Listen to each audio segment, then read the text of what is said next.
Salut et bienvenue sur la chaîne des jeunes, là où vous trouverez des astuces pour être des jeunes cool. Alors, le sujet d'aujourd'hui est les astuces pour mieux communiquer avec vos parents. Nous allons interroger l'ingénieur Philippe Crou qui éclairera nos lanternes. Alors, suivez, commentez et n'oubliez pas de vous abonner. Ingénieur Philippe Crou, vous êtes notre interlocuteur pour parler d'un sujet très sensible sur lequel les jeunes s'interrogent. Les meilleures astuces pour mieux communiquer avec les parents. Alors, vous avez la parole. Merci bien. C'est parfois difficile pour les jeunes de dire à leurs parents ce qu'ils ressentent. Et cette difficulté est constatée entre 0 et 15 ans. Quand tu étais plus jeune, tes parents étaient probablement les premiers vers qui tu courais pour avoir un conseil. Tu leur racontais tout, du plus important au plus banal. Tu leur exprimais librement tes pensées et tes sentiments et tu avais confiance en leurs conseils. Maintenant, la question est la suivante. Qu'est-ce qui se passe à partir de 16 ans? Il arrive de garder certaines pensées en soi. Est-ce mal de le faire? Une chose est sûre, tu dois parler et ils doivent t'entendre t'exprimer. Ne renonce pas à parler. En d'autres termes, communiquer avec tes parents, c'est comme prendre la route. Quand tu tombes sur un barrage, tu ne renonces pas. Tu empruntes un autre chemin. Considérons deux cas de figure.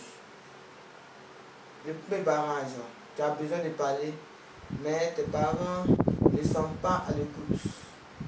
Là, tu as trois options. La première option, c'est-à-dire l'option A, crier après ses parents, c'est-à-dire insister, insister, insister. L'option B, c'est ne plus rien dire. L'option C, attendre un meilleur moment pour réaborder le sujet. Maintenant, expert, selon vous, avec ces trois options énumérées, quelle est la meilleure? Pour connaître la meilleure option, il faut analyser de près chaque option.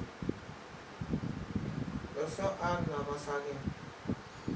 Voilà, ce n'est pas la solution en criant et autres pour te faire écouter. Non. L'option B est la plus facile. C'est normal, ne rien dire.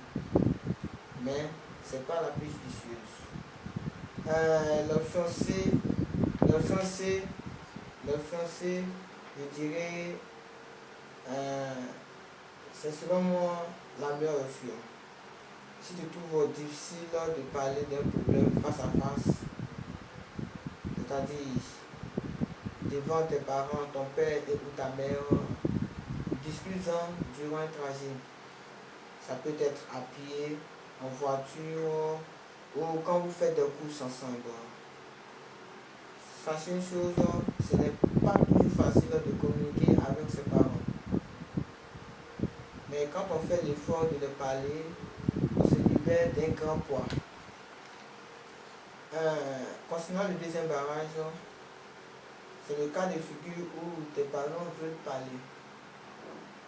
Mais c'est toi qui n'en as pas envie.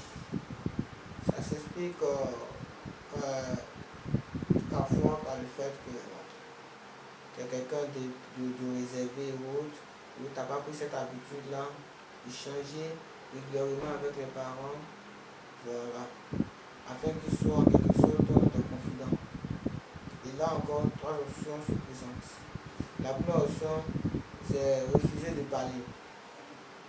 Ça, c'est l'option la plus facile. Voilà. La deuxième option, c'est parler à contre-cœur.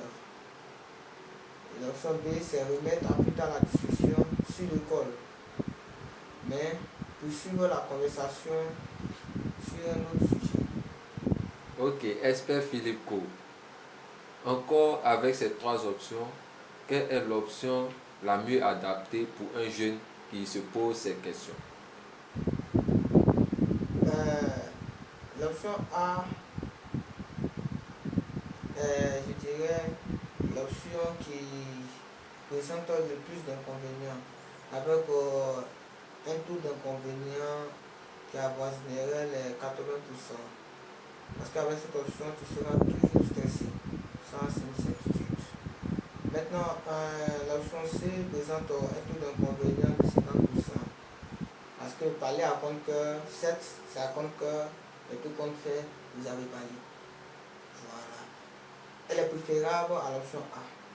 Mais je crois que une discussion ouverte et détendue est la meilleure. Maintenant, concernant l'option C, je dirais c'est la meilleure de toutes. Cette option offre des meilleures chances de réussir. Voilà. En effet, il ne faut jamais chercher votre intérêt, mais chercher plutôt l'intérêt des autres. Voilà. Sur ce, je vous remercie. Ok, merci expert. C'est moi qui vous remercie.